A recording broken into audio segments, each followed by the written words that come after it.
connectionslab.org. George takes these recordings and cleans them up a bit and edits them and puts them up on YouTube. And now he's going to turn those into podcasts. So you can listen to them while you're going for a walk or doing housework or whatever. Maybe you have other podcasts you like to listen to. I know I listen to podcasts all the time.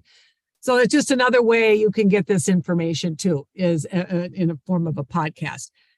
And now I'm going to turn it over to George. Yeah, in fact, luckily, when I edited all of the webinars for YouTube, such as they are, they're not really edited well. They're just a chunk of it minus some stuff you didn't need. But I also at the same time made the audio recordings, and these things may come off better as a podcast rather than, when you're watching somebody else's Zoom, not as interesting. So when I upload them, they'll all get uploaded at once. So something came up recently. I've been hearing people quoting Jonathan Haidt.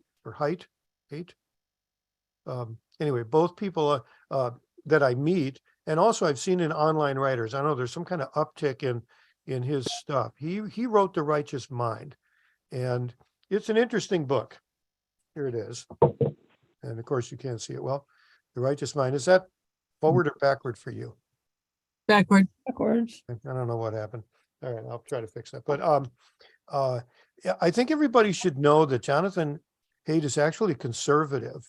And in the book, The Righteous Mind, you can find that actual place where there's a change from a fairly good recounting of the cognitive science and behavioral economics and such.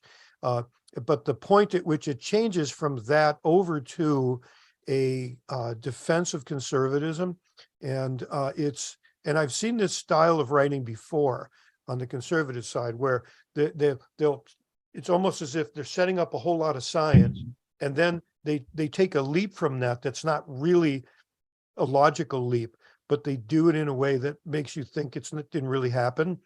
Kind of, I don't know how to explain it, but if you've got the book, and if you miss this, it's on page 338. He has his own research that he does also, and it's interesting because it's a set of moral values, the same kind of thing. He calls it the moral foundations theory.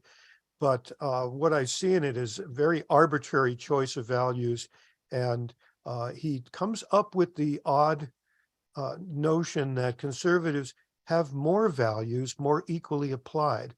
Not exactly sure how he comes up with that. He's not clear about it either. But just be careful.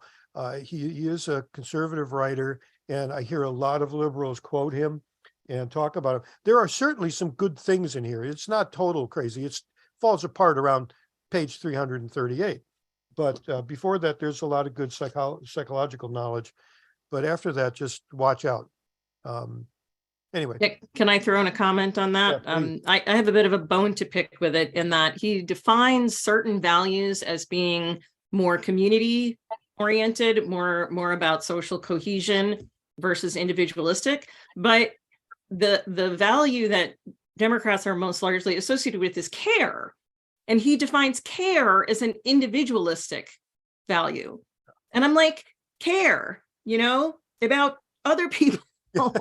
like he takes the most other people oriented value and defines it as individualistic, so that he can define liberals as being individualistic versus conservatives who are community oriented, which I think is the absolute reverse of what is actually the breakdown of values the way I see it, and that you've heard if you've done any of my trainings or stuff.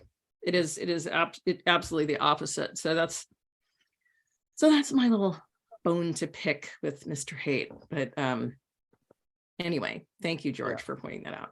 Yeah, you bet. I just think it's best that we don't expose more people to his work or quote him as much. It doesn't necessarily help us. So, and we don't want to help them. So a bit of news. This winter, even though we haven't been doing our webinars, we've been busy.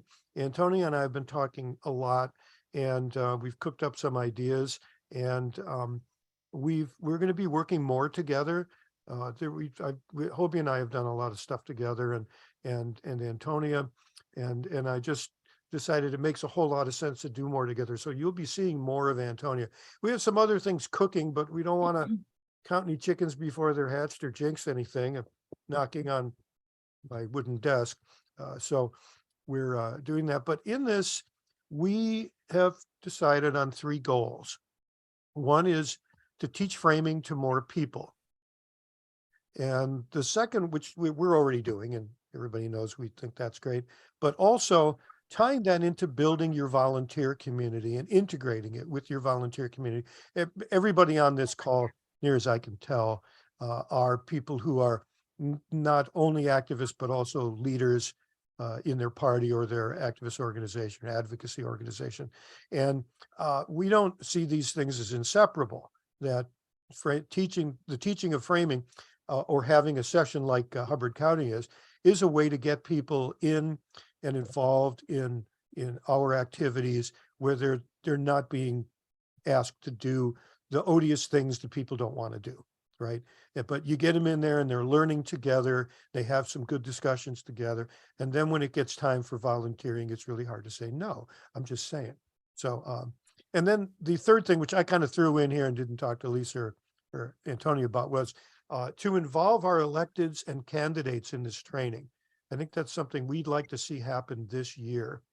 And we think that that if we can get our candidates and our electeds and our volunteers and other leaders doing this, I think you'll see some of the factionalism, which we saw on display a bit in Moorhead this weekend here in Minnesota at our State Central Committee meeting, where we reelected our party chair and other officers. I think when people do get together and they talk about values of any of these factions, you get down to the core and they're really all the same values. There's not a lot of difference. And that shared language and shared values are the glue that holds us together. And I think that's something we should keep in mind, because that all of that is so, these two things are so bound together. Just the simple act of learning and a volunteer community. And then the other thing is it gives, people have told us that the learning they've done here, it gives them something to do about things and something to do in what has been called the off year, but we kind of decide to rebrand it as the opportunity year, because we're not ever really supposed to be off. And in this time, we have the ability to go out and talk with voters in a more general sense about who Democrats are, what we believe, and why they might actually want to be one. So, and of course, Antonia, Annalisa, and I door knock, and we phone call, and we, pass out literature and are active in our party too. So we're also grassroots people. And frankly, we think the grassroots has an awful lot to say and do about these things. And so we're just asking that you guys, join us in that, and especially with your ideas. And so what we're kind of doing tonight is to have a more general discussion, have more activity from you guys, kind of in a brainstorm on some new directions. And while we're doing this, specifically think about the resources that we mentioned, that we're looking at. Does it sound helpful? How do you think our the resources we might create or make available are best delivered to you? And who are the audiences we need to reach that we may not be reaching? And then, of course, the important one, what did we miss? Because that always happens. And what can we do to help? So, and as we move forward, George is going to ask you to comment and things like that. Feel free to either comment verbally or you can put it in the chat too. Any comments you have or questions? So I'll probably open and close with the same thing, or it's just kind of a general theme. We have some things we're thinking about. We're wondering, what kind of ideas you have, and if somebody's got something, just jump right out right now and go for it. I have some things I can mention too, but we thought at least give you the opening shot at that. And the pregnant pause. Do you think it's important that we know what the main issues are that can sway the electorate? And I'm going to tell you just very briefly, I made 912 personal door-to-door connections in the 2nd Congressional District with persuasion voters. And then I did 103 over the phone in Georgia. By far the biggest issue that was bringing people on the fence or longtime Republicans to our side was definitely the issue I simply call the criminalization of abortions. That was taking longtime Republicans to our side, or people who were fed up and they weren't going to vote. And in large part, it was due to the influence of females in those families. The biggest issue we have danger-wise in both Minnesota and Georgia, just from my calls, I summarize as the fear of crime. And that has to be something that I think we need addressed. Before I get off the podium, the Republican hierarchy announced in November what their first priority was going to be. And some of my friends and our executives kind of scoffed at it. They did it. The first bill they passed was called the Family and Small Business Protection Act, where they cut off the funding for the Internal Revenue Service employees, even though they bought the machines. I think that should be framed that the Republicans are trying to defund the commercial police. You further that up for the commercial police. Defunding the police was a phrase that hurt us gravely. They want, in other words, the Republicans are saying, I want them policed, but not us. Get those auditors out of here. And that's going to be their big money guys saying that. You can talk about late-term abortions and all this other stuff, immigration, everything else, but meanwhile, get those IRS guys off our backs. And then the statistics come out in the 2014 to 2016 cycle. That's before Trump was president. Of the money stated to be owing, less than 20% of that is being collected. Mm-hmm. That money is outstanding there right now. So they get their mouthpiece to say that enforcing that would be bad for the economy. We can't take money off these guys. This could be, in my opinion, a big issue for us. I've said enough. There's a lot of people on the call, so that's my thoughts. You know what? Thank you. What you bring up, Tom, is a question about how do we find out what those issues are? And I think if anyone, after this last election, if we're not finally done with those polls, because they just do not seem to be accurate. In fact, I had read an article on polling, and they said people think that 5% plus or minus margin of error is means that these things are 95% accurate. They're not. That's a statistical measurement of the confidence they have that the answers they found out are correct. And in fact, 10 days before an election, the polls are at best 60% accurate. Anything farther than 10 days from the election, they're 50% accurate, which begs the question, what are we paying for polls for a quarter? I can flip it and come up with results that are just as good. And so, you know, how do we, and is there anything, has anybody out there had the, you know, do they have a way that they check or figure out how they pick values? I think that's, or issues. I think that's a really important idea. Well, let me just pop in here for a second and just say that there was a general belief among the consultants and whatnot and the press that abortion was not going to be a big issue in the last election because it had passed. Like it peaked over the summer, and I was like, yeah, have you met women lately? So there's a real gap sometimes between what people say that polling says is the most important issue versus what people are really feeling on the ground. But I think that once again, we should make sure that we are focusing on the values, not the issues. And the reason that the abortion issue was such a huge deal is because it was a fundamental freedom issue. Because women like me who are not planning to have any, like the whole issue of when I have kids or not is irrelevant to me at this point. It's a question of freedom. Am I free? Do I control my body? If I don't, who does? What the hell? You know, and that's in many ways even more emotionally compelling. And so if we look at, we look at the IRS issue as a question of fairness, affection of, people paying their fair share, obeying the law. Abortion is a question of freedom and rights. Whatever issue it is, we need to keep bringing it back to those questions of those bigger values, because that's what's moving people, is those tapping into those values that are behind the issues. Okay, thank you. I'm going to move us along because, so Michael, you had your hand up. Thank you. Can you hear me? Yep.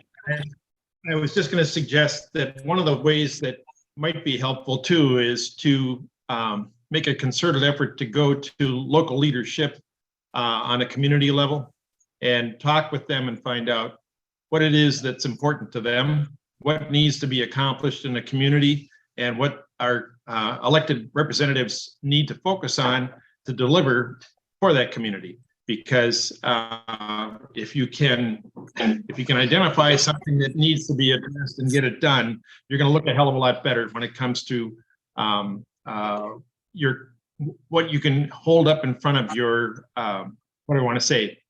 electorate. So I'll stop there. Thank you. Thank you. And Julie, you had your hand up. Did Michael say what you were going to say? Well, what I was going to say was when George asked, how did we pick issues? We had kind of a weird situation. I live in Southeast Minnesota where we had a special election. Our congressman died, so we had a special election. And so we were on the doors in June, and we heard all about, because that was right at the Roe v. Wade time, and that's what we heard all about. And our candidate leaned hard into that. We didn't win, but we did move the needle blue. And so having that piece of kind of market research gave us a peek into the issue that mattered to people.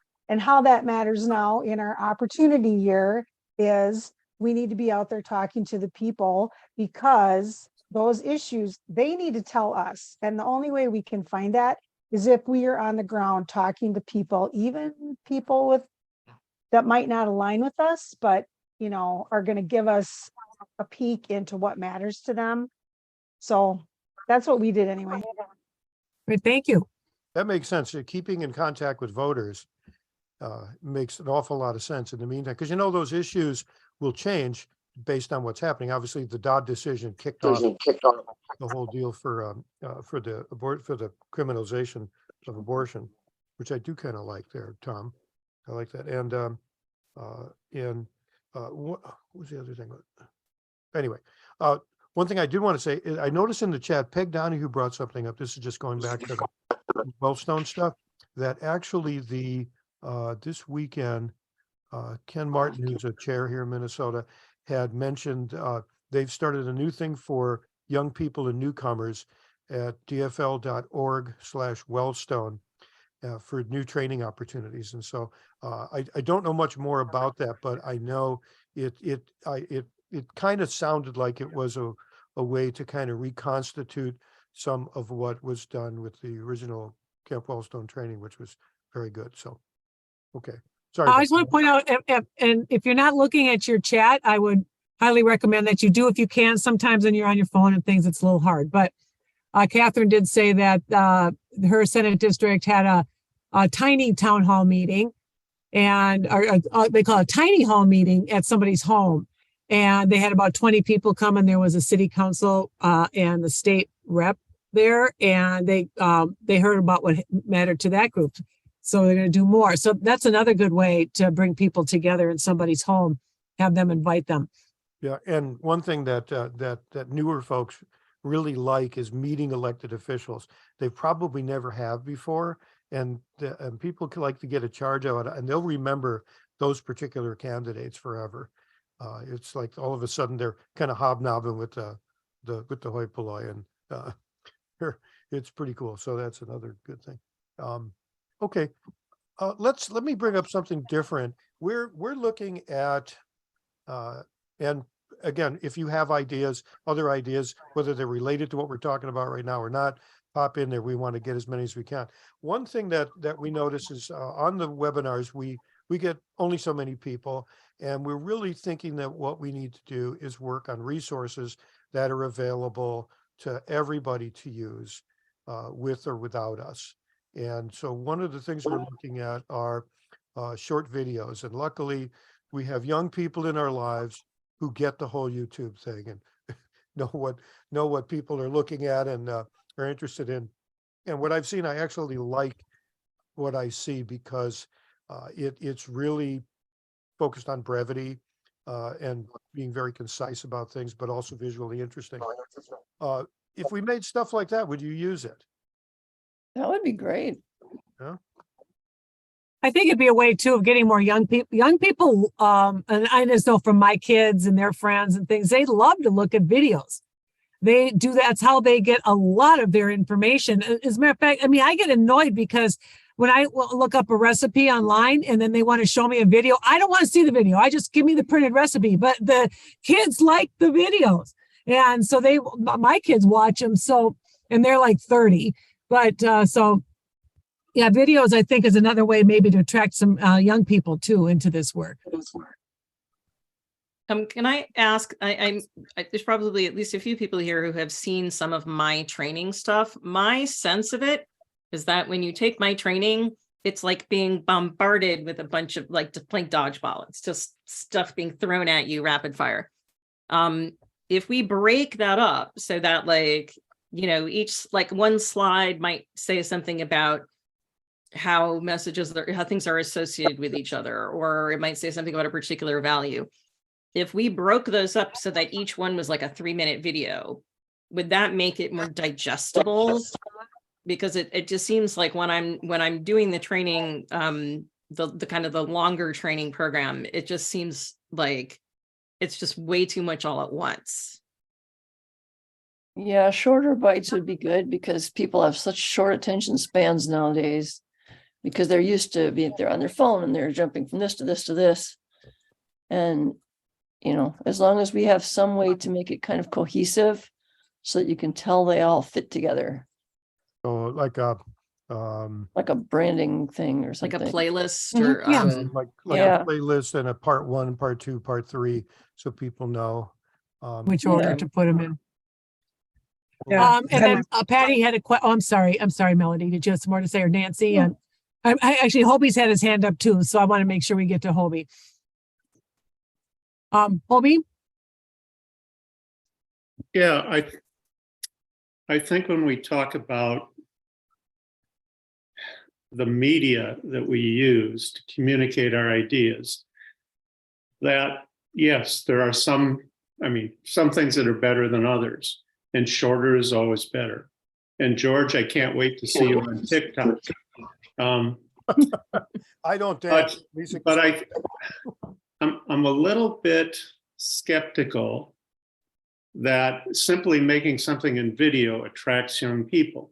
It has to have an engagement. And one of the problems that we have with teaching is that we're telling people stuff and giving them information. Yeah. And often the best way to do that is by telling stories or adding humor to what you're doing.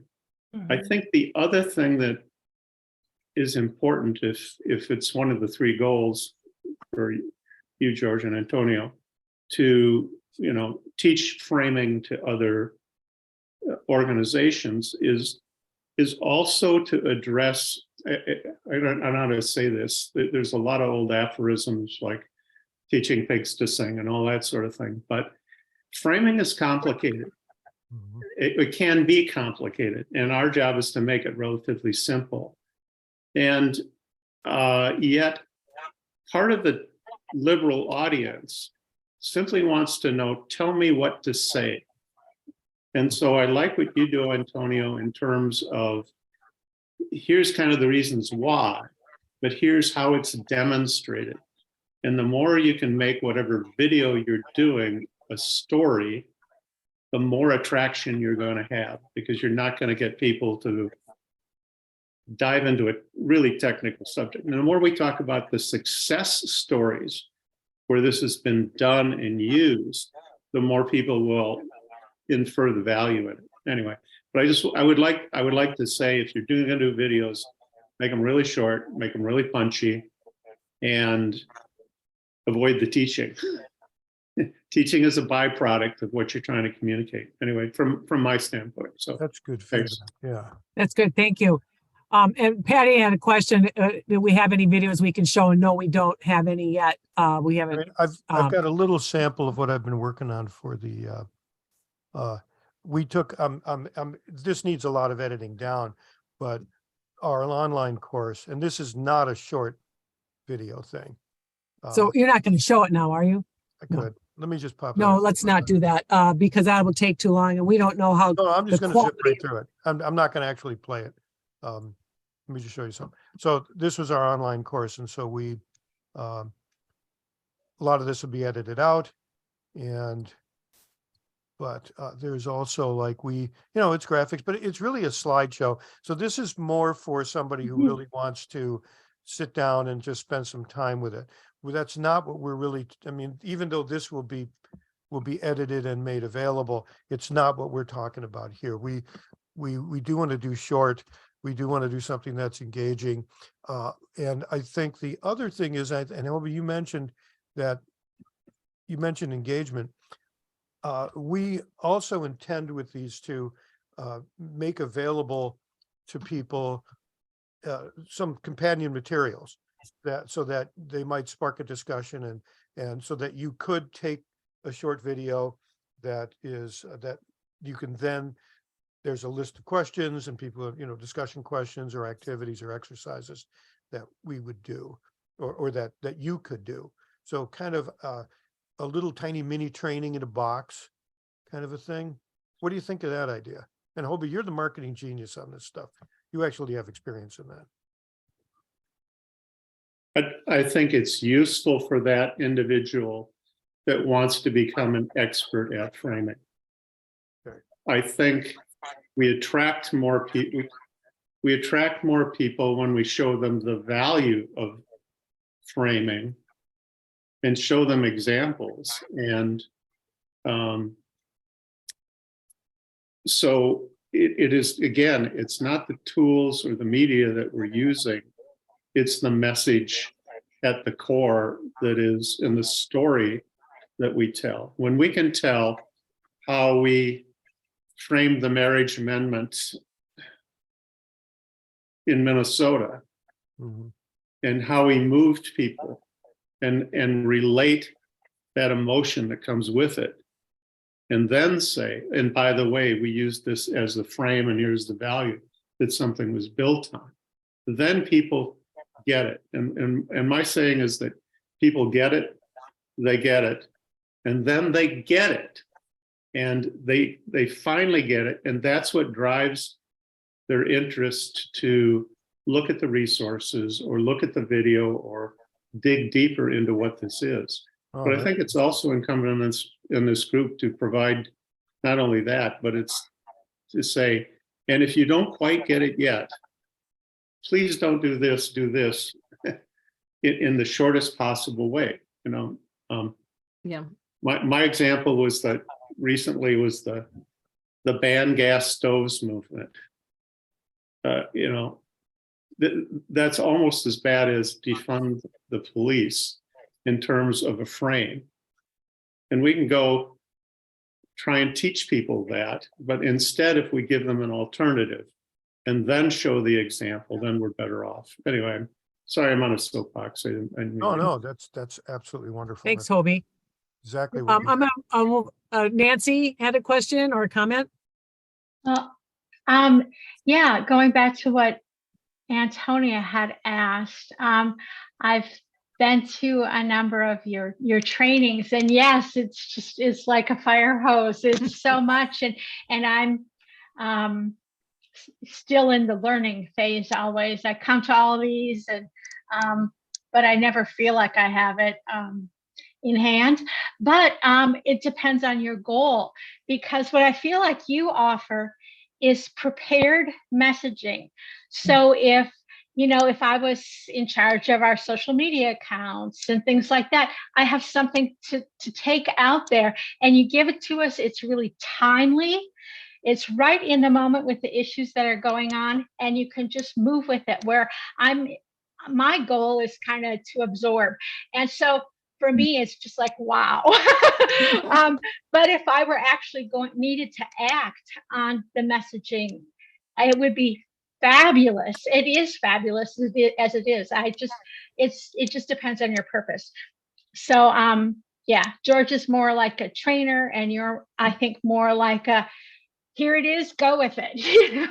So I so appreciate it. So my question for you is, like, if you've seen the trainings where I have the slides and it's just like a lot of stuff going on there. If I took, what I did sort of was take sort of principles about framing, like do not give oxygen to their dumpster fire. Right. If I took each one of those, and instead of making it a slide that goes by in 30 seconds and made that into like a 2 to 3 minute video that sort of explained what's going on a little bit more. And then you could sort of watch those one at a time and like watch one and think about it, rather than just being hit with the next thing that comes along. Because I think that that's like the stuff that you're talking about in terms of learning the sort of the practice of framing. And because what I want people to learn is, when they see somebody say something in the public debate, I want them to be able to go, I see they're trying to do this trick. And here's how I get out of that. Here's how I not get boxed in by what they're saying, and get people to talk about what I want them to talk about. But that it's a skill development thing. And I think that that's going to take, I think people might do better if they have one little like mini, like learn one thing and then have a chance to stop and think about it for a little bit before they get hit with the next thing. And I think you could self-pace through that. Because like, on your trainings, you kind of, you do those, every one of them has pieces of that. And you could kind of take this month's or week's piece and combine it with a few of them and show, like Hobie was saying, examples and how this fits in. But what I like is it's so practical, but I always feel like there's theory reference that it's a little hard to access as a newbie. So like more about like the race class narrative stuff, and just like for beginners, explaining it, and not but where in George, you do a lot of practice in your training, and that's not how my brain works. I just have to think about something a long time before I practice it. So that's what I'm missing in all of this. Okay. So I take what I really like, Antonia, is that you send out your slides. And so I will take those slides and I will look at them again and keep seeing layers and layers in them. And that is so helpful. And there's a lot of meat in there that could be developed even more in a different, packaging it differently. Yeah. Thank you. I think that's the idea, is we're taking a lot, because I spent a lot of time developing those slides and the training material, because I was taking big piles of stuff and boiling it down into tiny bits. And so I'm going to be taking a lot of that stuff and sort of unpacking it into those bite-sized chunks.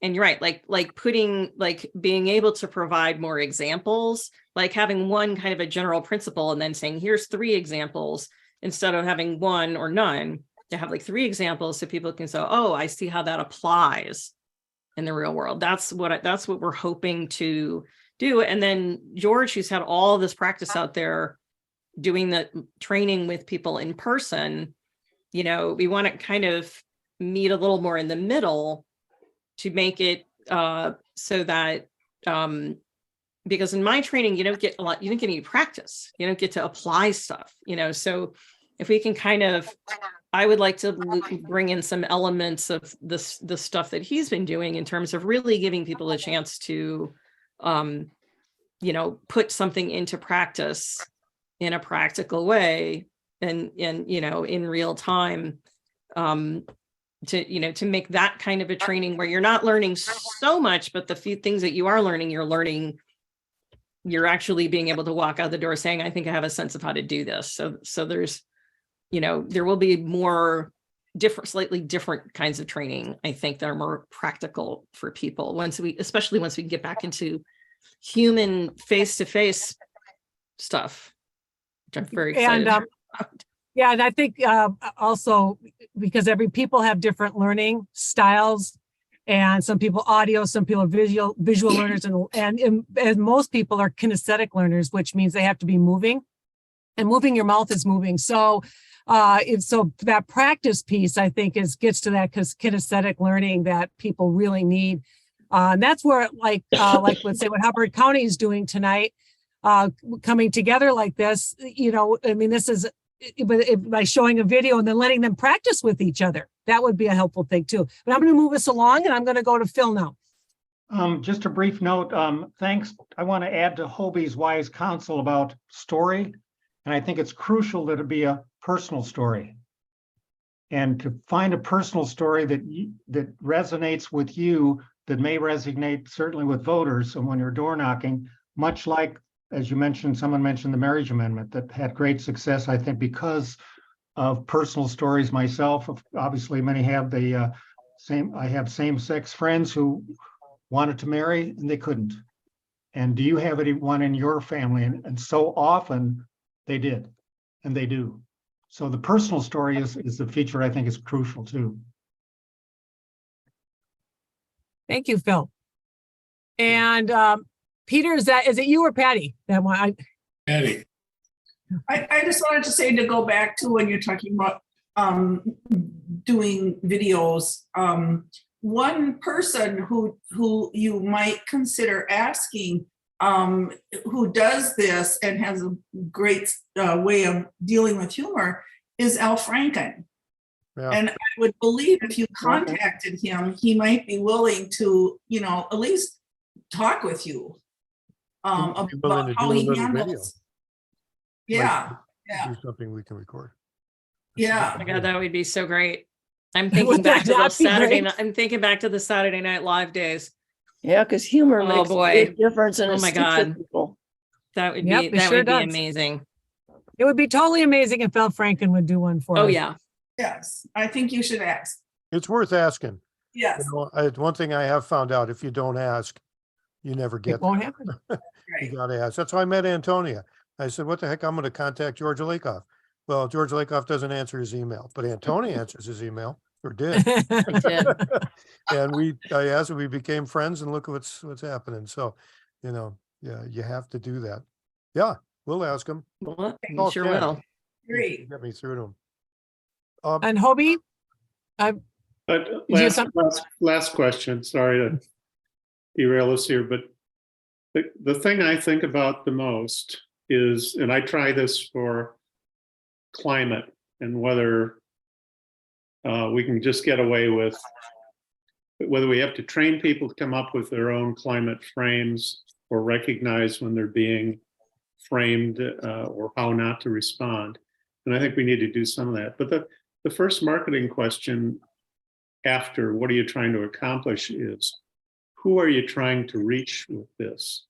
And it's different for different people. For a generalized audience or for general members, you might just want to make them aware of it at a higher level and give them these 3 things to walk away with. Because I've been at this as well for a number of years, and I still am learning things and going back and looking at other stuff that I've written and found out, nah, that isn't quite right. And to become an expert at framing or to even use it in a reasonable way takes a lot. And so I understand we're framers, but that makes everything look like a nail to the hammer. And in part, I just want us to think of who we're trying to do this for and what we can do for them, including even to the extent of, I understand framing at a high level. Oh, I can say these things. And by the way, I have this problem. Can you come and help me figure out the best way to frame this from a language standpoint and the stories that I can tell around it? Because I think most people want the last thing, and whether they've got any time or bandwidth to do the first, two is a question, but to help them go out there. And I've done that successfully with a number of climate organizations, like Sierra Club out of Chicago wanted to start a campaign, natural gas is not clean. I'm going, nah, you probably don't want to do that. We've got a situation down here in Georgia where the Sierra Club's working on trying to ban a titanium mine next to the Okefenokee swamp. Yeah, well, let's not use the word ban. Let's frame the swamp, which is a terrible word, as sacred waters. And they're fine with just doing that. And that gets them a long ways. And guess what? They made a bunch of different videos on how the waters were sacred to other people. So anyway, end of speech. It's just sometimes they want you to do it for them, and that depends on who your audience is. Yeah. One thing you bring up there is the idea of having, because I mean, you're right. And Tony will tell you this can be hard to be really good. I know when I watch her do it, sometimes I feel like I'm, she's Eric Clapton and I'm playing in a bar on a Monday night where they serve cheeseburgers, but there's some level I think everybody can get to avoid doing some common mistakes and to think about it. But what you bring up, Hovey, is like, it sounds like what really ought to be available is that next layer of resource, that when people really need to get to the nitty gritty of framing an issue, they need to be able to call on somebody to do it. And so that's interesting. And sometimes people have resources to pay consultants to do that. Sometimes they don't. I suppose if it's any sufficiently large organization, they do. But what kind of resources have you seen any resources like this available besides just individual consultants like we're doing? Or I don't know if I'm. Well, there's a couple of things I wanted to say about that. One is that we're just getting to the point where I think people in the political community are starting to understand that framing is important enough that it's worth having somebody who has expertise in it take a look at what they're doing and give them advice on it. We generally get our message strategy from pollsters, not from people who have expertise in language. And so there's not much of a precedent for that, but we're starting to see a slight change in that. People are beginning to understand that. But I think that in terms of what we've just been talking about, there is a difference between creating content. Like when you see one of those groups like Midas Touch or Lincoln or whatever they are, Lincoln Project out on Facebook or Instagram, that is end user product. That is content that is framed in the right way and that has like specific so that's like the publicly shareable stuff that we want to put out to voters or they're like, I don't necessarily like that, the stuff they're doing, but I just mean in terms of the type of thing. So, I mean, when we talk about our videos, I think there's a difference between a video, which is like you have somebody who wants to learn about training or wants to learn about framing and is willing to put themselves through a training process by watching a series of videos versus a video that we want that you might share with somebody that is, so there's like framed content and then there's content about framing. Mm-hmm. And even that, and so I think that part of what we're doing is like, we're helping people understand framing, but then there's this other piece, which is that once you understand framing, how do you create that day-to-day content? And so some of the things we're trying to work on is how do we work with people who create content, who are experts at creating content, at that more storytelling, the you know, and or graphic design, and say we give them the strategy and have them figure out, like, how do I turn this into that kind of voter facing content. So you have a couple different things. One is how to frame stuff, which is very difficult, kind of high level. There's, okay, you've told me how to frame something, and there are some things that I need to know in order to, like, there's this whole set of things that are like, that have less to do with the framing, the language framing specifically, and more to do with how do I interact in the public debate? How do I not get trapped? How do I get them to talk about what I want them to talk about? There's a lot of what I think it was like game strategy. And I think everybody needs to learn that, because everybody in our whole community needs to learn how not to fall for the tricks, how to help set an agenda, all of those things. And those are not that hard. You just need to, you learn them, and then you just recognize it when you see it, and you do what you're supposed to do. And I think everybody needs to learn that. But yeah, but then I think there's also some people who really want to dig into understanding that framing. So we've got a number of different tasks here, and it's going to take more people than me and George to produce things at everything from the, you know, how to apprentice people at high level framing, to how to help people figure out how to do the back and forth in the public debate, to the, here's a specific issue and here's the frames that you need to learn about in order to deal with that particular issue, versus here's the end content that's going out to the voters that is just framed properly. So it's a big workload. And you know, we're looking for, you know, we're working on trying to get more resources and trying to bring more people in. But yeah, because there's a need for all of these different pieces. And I don't know if I'm explaining them clearly enough, but like, you know, there's like 4 or 5 different things that we're trying to do. I want to say it's almost 8 o'clock. I know some people are going to have to leave. And so I want to say this before people start leaving the call, is that we always send out a follow-up email, and we're probably going to put like a survey in it. So it would be great if you would answer the survey. It'll be like a Google form, so it'll just automatically come to us. And if you have any ideas at all about things that you would like to see more of, or how we can help, if you think about it like tomorrow morning or something, you can always respond to the emails that I send. They come back to me. So we will be gathering that information as well. And I'm going to turn it back to George. Make sure we on the form, the Google form that's there, you can choose to be anonymous if you want to, which is great. I mean, we can take it. We're adults.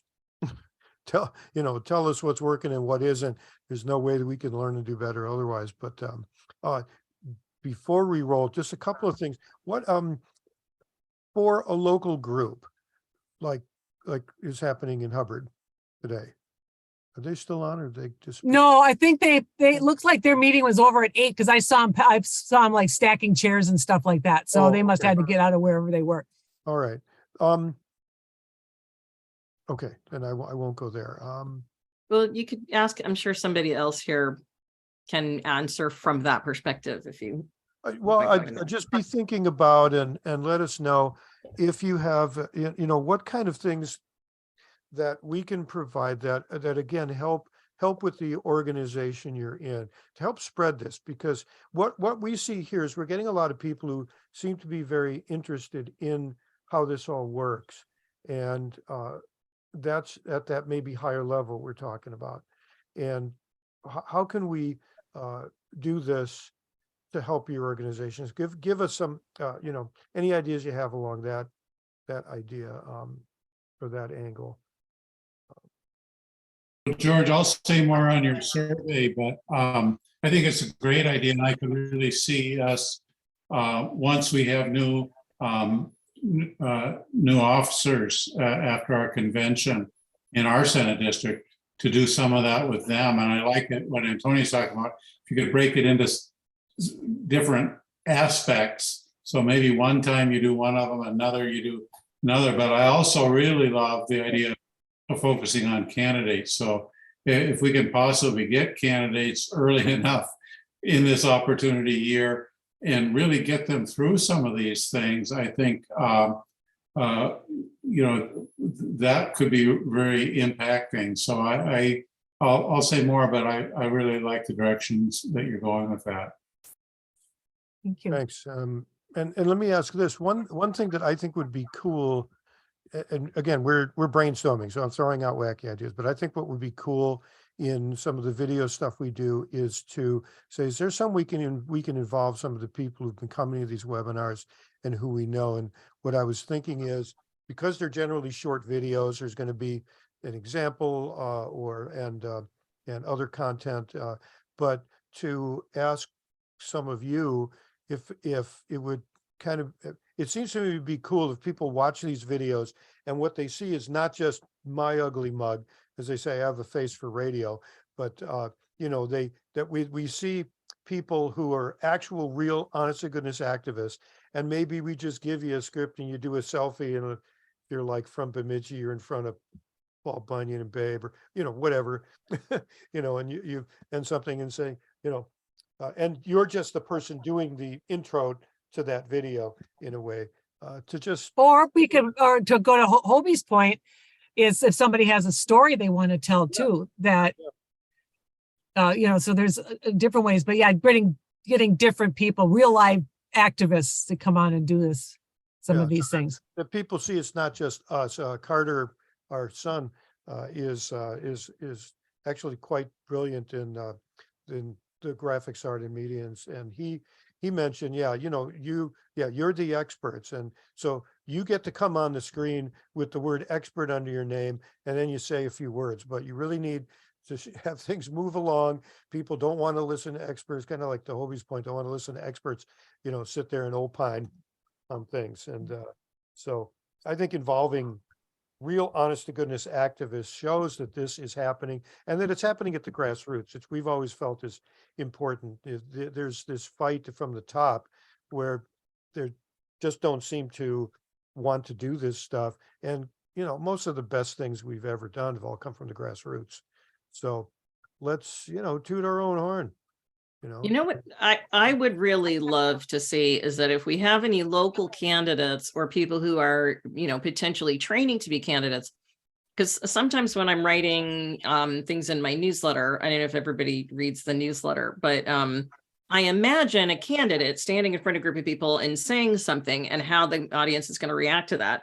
And I think it would be awesome to have candidates or people who are kind of training to be candidates or future candidates, or even local committee leaders, anybody who speaks in front of a group, to be able to take like kind of snippets of this language and kind of work it into what they're saying, and then see, or even record how people respond to that. Because I think one of the things about framing is that it should hit people on a level more compellingly than just like a straight issue. Here's where I stand on the issue, because it's not just about here's where I stand on the issue, it's why this matters. And so I would love to get my hands on a bunch of potential candidates and then have them try out this material, almost like a Toastmasters kind of thing, try out some of this material and see what hits and what doesn't hit, and to be able to get, I think, footage of somebody who either is a candidate or looks like a candidate saying something and everybody being like, yeah, that clicks. Then people are going to say, yeah, I'm going to say it like that, So, and if anybody's got any candidates willing to play along. Yeah, could we do Somebody something, thinking about running for office. do something like an open mic night for candidates that would have a fun. friendly audience for them to practice on? Yeah, that would be really cool. Lisa, you guys do Toastmasters, right? We do. So Antonia, Wow. I wanted to say kind of two things to what you're advocating there. first of all, by the way, congratulations to the state of Minnesota for passing a 100% clean energy bill by 2040. Yay. That started with campaigns for 100% clean energy that have been running over the last 3 or 4 or 5 years. But in order to do that, we had to flip the Senate in Minnesota, and we were able to do that. And part of the way we did that, or at least built relationships there, was with candidates that were running to, here's a position on clean energy, here's what to avoid, here's how to do that. And so we've kind of done some of what you're saying that. My other idea, and I'm off thing, is I would ask Al Franken and Ken Martin what they think about what you're proposing here. How would they modify it? Because they're going to have access to the candidates more than anybody else is. I was simply looking at a single issue, but across the board, I know Ken Martin supports it, but finding those candidates that are going to run in 2024 is really important to do it now. And this would be the time to invest in that. Kyle says he can get some. So I'm just going to move us here because we're already past 8. So Randy, you had your hand up. Yep. Mute. You're mute. Unmute, Randy.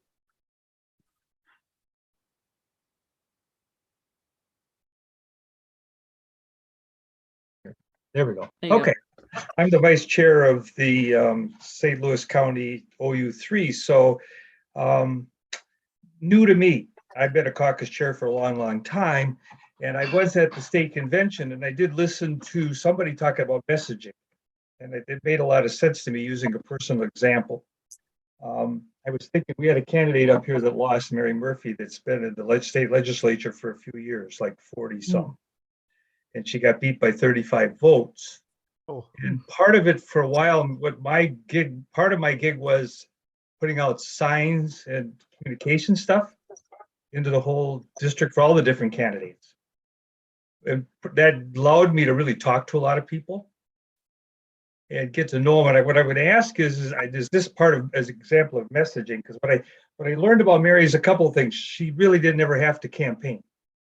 All of a sudden, she ran up into somebody that was campaigning, was well known in the community, and got started early and had money. And she wasn't really, she was still working in the legislative stuff. So as I spent time getting to know her and talking to people, I finally ended up towards the end of the election trying to put a letter to the editor together. And I got the idea that what made her successful was right here. She said that, I was asking her, so do you want us to host? We have 3 new townships that joined her that are more Republican, and that's sunk her. And the problem is we didn't get the message out to those 3 communities because they came in, the information was so late, kind of thing, to really work on them. But I said, do you want me to get some people where you go to their house and tell it, introduce people, you host? And she said, no, I want to go to the recycling center. And I also don't want to do what is all these stupid lists where you only go to the Democrats' house. I want to go to everybody's house. And what was, she didn't really have a campaign chair, an assistant chair. So that's kind of a messaging. So my message was to people in that letter is, she's out there everywhere. If something happens in the community, she's going to be there. And that's why she was in for 45 years. She just got caught being 80 years old. And people didn't want to vote for her because she was too old. She wasn't too old once you got to know her. But anyway, I think that's part of the messaging. I worked really hard to kind of sort that out. And it didn't get out enough. And she did end up losing, unfortunately, as I was learning. And now we got to find a new candidate, which I don't know. But the messaging, I think, is really important.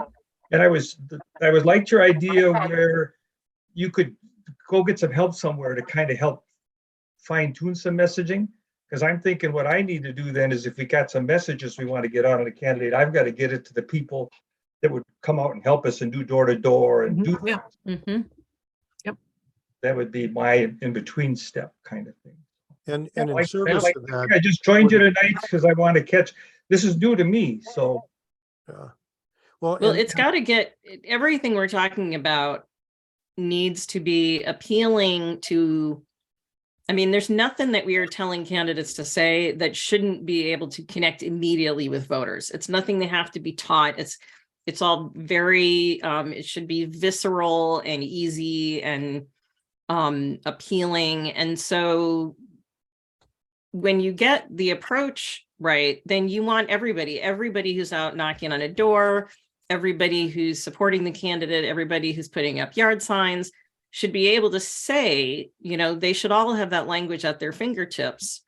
So that means in addition to coming up with the right thing to say, we need to make sure that that is getting out to every single person, every volunteer, every local activist, every person involved in their campaign, whether they're door knocking or not.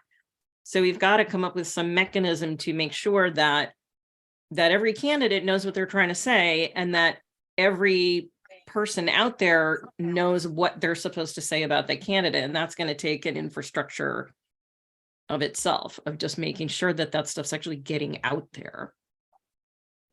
Yeah. And so my Thank you. heart, yeah. George, did you want to say something quick, and then I'll go to Nancy? I'll wait. Let's do Nancy first. Oh, when you were talking about people, I just wanted to say that, you know, my state senator, McQuaid, is a great natural framer.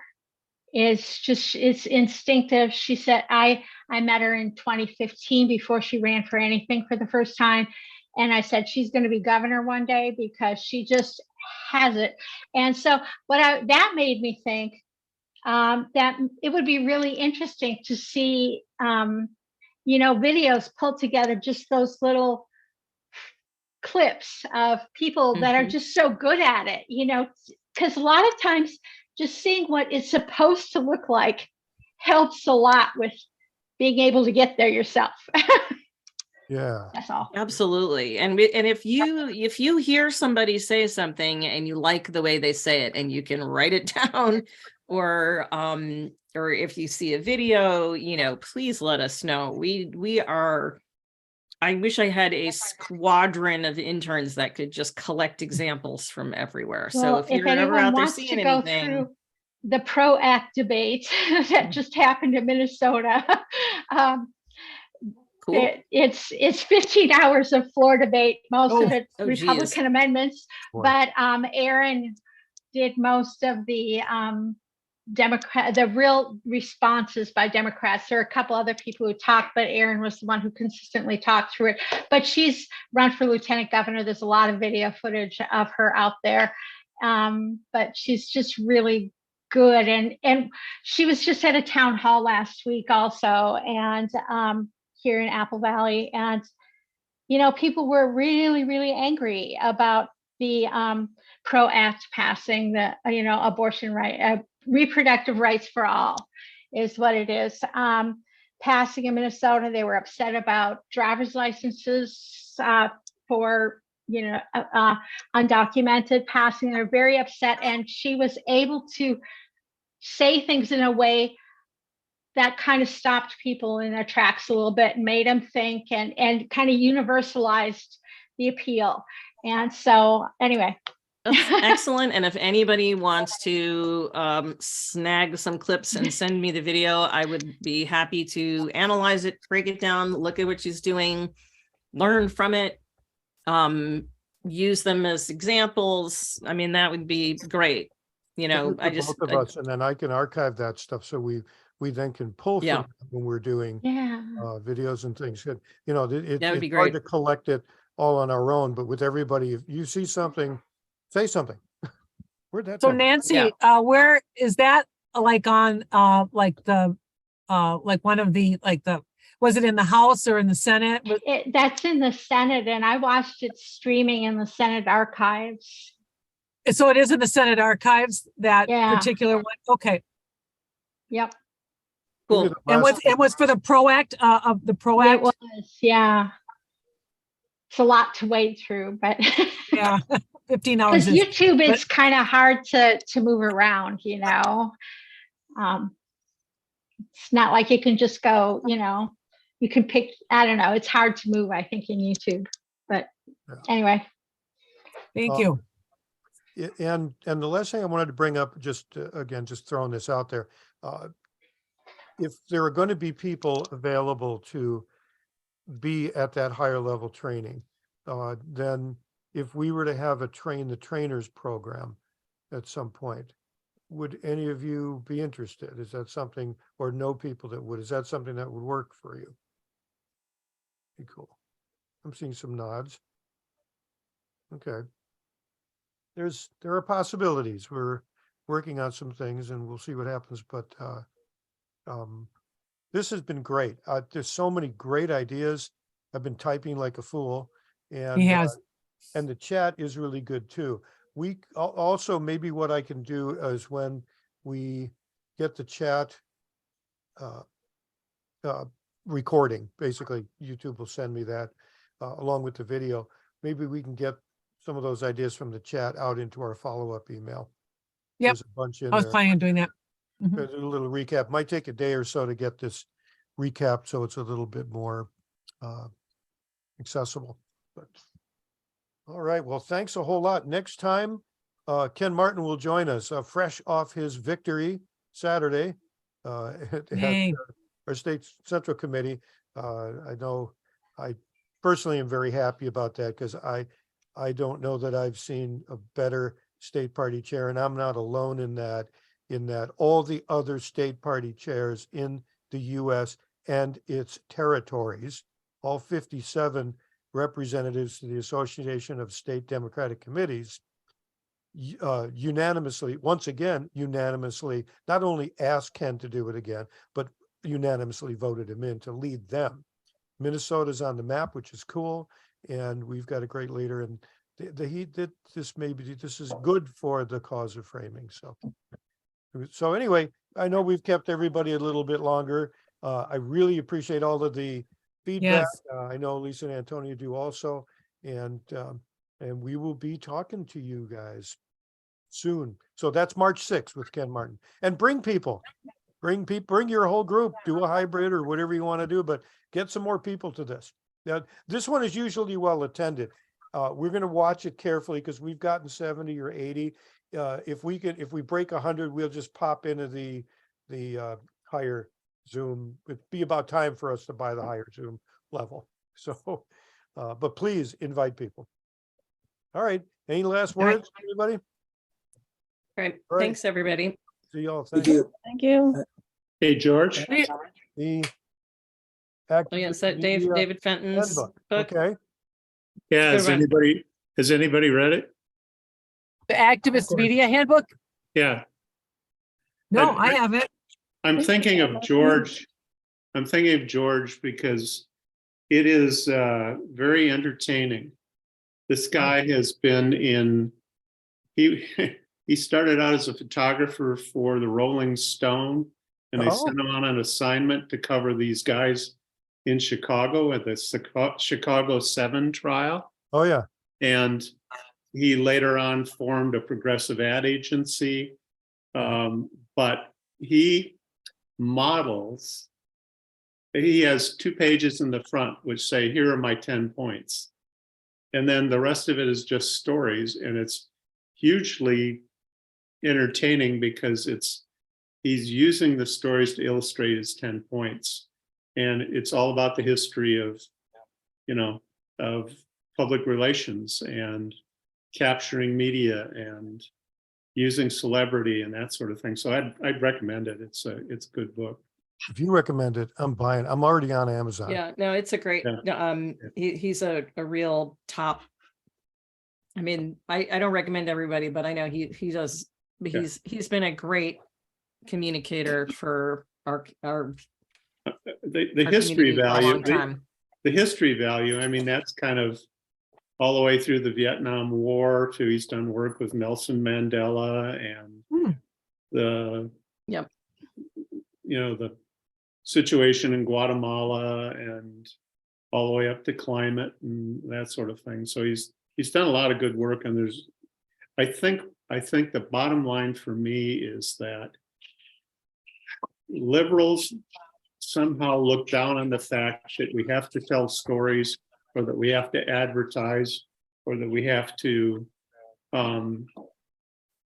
they think there's something dishonest about promotion or public relations. And quite frankly, there isn't. And we're getting outgunned and we're not even on the battlefield a lot of times because we're off making our lists of facts and figures. I just ordered it. It's coming Wednesday. Oh, good. All right. Yay. It'll be fun. All Okay. right. Well, thank you, everybody. Thanks, everybody. We'll see you next month. Thank you. Bye-bye. Bye-bye.